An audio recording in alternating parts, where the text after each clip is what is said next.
Good morning to everybody. This model is known as a push button switch module.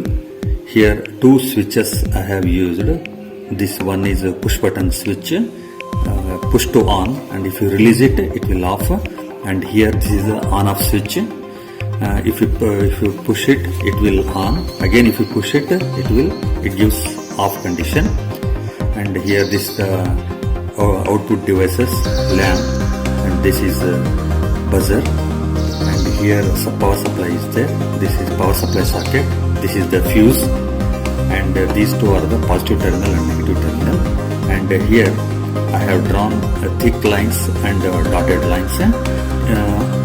In the thick line you have to connect a wire, but in the dotted lines means internally connections are made. See, now I am applying the power supply. This is the 5 volt power supply. Okay, now I switched on the power supply. This red light indicates power supply indication, and if I press this button, it gives light. Like if I release it, it will off. If I press, it gives both light and buzzer, and temporarily. And this is on off switch. If I press this one, continuously light and buzzer will be on. And if I again press it, it will off. Okay, thank you.